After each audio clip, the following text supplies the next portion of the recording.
which is usually the reaction to immunology. It's a total mystery to most people, including a lot of doctors, right, Kristen? So I'm going to talk about immune deficiency. I've been seeing patients with what we call primary immune deficiencies since, about 40 years ago at the university, and teaching immunology to the medical students. So we're just going to kind of review immunology and immune deficiency diseases. Now, I really try to simplify things because it is really so complicated. I kind of relate it to Star Wars, but it's really not the Star Wars the movie, which my kids made me go to one time. I've never been to one of the subsequent ones.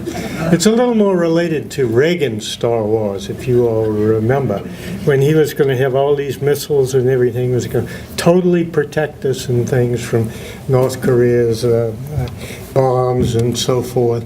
I'm not sure any of those things have ever worked, but it certainly was a good idea. And your immune system, interestingly, is very effective, and so I'm going to kind of relate it a little bit to that. And let's see, do we have a pointer? Yeah. So you have humoral immunity, which circulates in your bloodstream, and B cells, and they make antibodies, which I think of as the missiles of the body. You have great big missiles called IgM. You have kind of field range missiles. Can you see my pointer there? Okay. They get out into the tissues, and then you have a missile like that thing that comes up out of the seas, those Polaris missiles that the Trident submarines fire. And all these things protect us from invading bacteria and viruses and so forth. Then you have the complement system. The complement system is a little bit like the laser beams that we use to shoot things down now, as a matter of fact, because they can kind of break open and lyse bacteria and cause other significant problems associated with the immune system. Then you have these big macrophages. These are like these AWACS planes, you know, the huge plane that lumbers through the air with the big radar sitting up on top, looking for invaders. And when it sees an invader, it sends out complement, and it sends out a whole bunch of other things called cytokines, which alert the rest of the body to invasion by a pathogenic organism. Then you have the neutrophils, the F-16s. I guess I'm going to have to correct that, F-35s. But you all recognize the F-16 like I do. Those are the really fast cells that have got to get out into the tissues, gobble up the bacteria and kill them, or you have a big abscess develop, or it gets into the bloodstream and you have a fatal infection. Then you have the generals back here. Do we have any generals in the audience?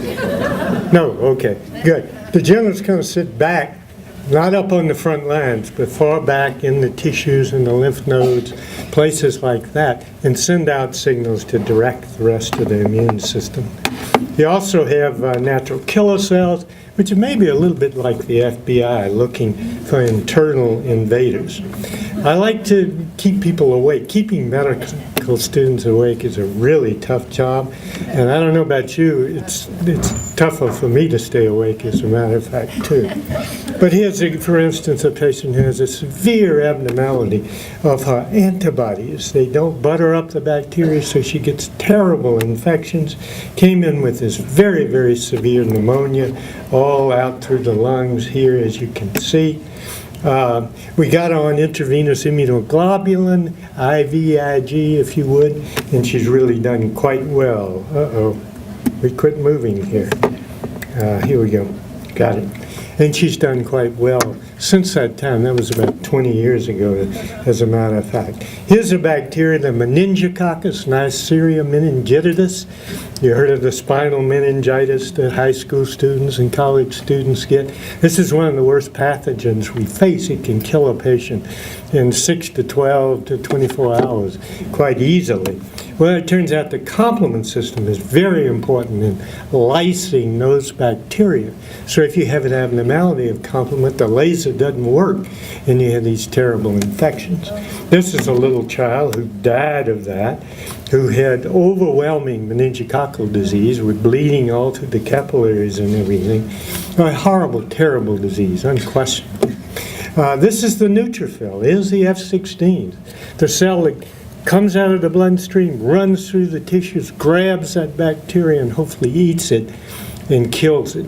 And if those cells don't work right, if they don't attach to the vessels right, if they don't crawl through the tissues right, if they don't are not able to ingest the bacteria, then you're in real problems, or if they don't kill once they get there. So here's a girl who has an abnormality with the way their cells move. The inflammation, it didn't get there quick enough.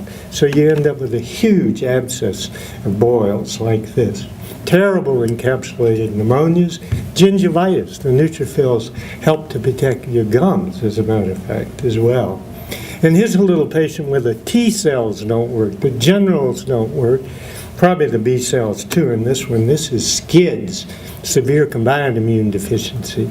These patients, born in the first 2 or 3 months of life, often get severe, terrible viral infections, bacterial infections, fungal infections, and often die if you don't transplant them with bone marrow or stem cells. This is an older patient with herpes zoster, which is a very painful infection. Please get the HZV vaccine, VZV vaccine, so you can prevent this, because it's terribly painful, very difficult problem. This is a patient with HIV, with pneumocystis, which Kristen Reeves, sitting in the audience, is the Utah authority on this disease, as a matter of fact. You all ought to get her to give a talk about HIV. She does a beautiful job. But these kind of infections, when your T cells don't work right, or you get tumors, like this tumor seen in an HIV patient. So, in doing this and teaching medical students, this is a surgeon from back in Pittsburgh, I believe, who said the primary requisite is to keep them awake. So I'm going to try to keep you awake. I keep them awake by every now and then showing them a few outdoor pictures, which I love to do. This is Mount Wolverine between Alta and Brighton, where I was yesterday. And by the way, don't go back there. There's so many rocks. I must have hit 500 rocks skiing down yesterday. But this is one day climbing up on Mount Wolverine there in late May, I believe, and getting up on top. This is my buddy Rick Wide, who's a very famous skier and an incredible guy. The next day we came up, at least not the next day, but about 6 months later we came up from Brighton and went up and skied the back end of Mount Wolverine. So we came up one side and went back down the other side here. I might also throw in a few pictures of the Tetons. I climbed the Grand in my 60th year and have climbed most all of the rest of them since that time, so there's still hope for many of you out there to be a superb mountain climber. But anyway, I'll try to keep you awake with these as I bore you with immunology.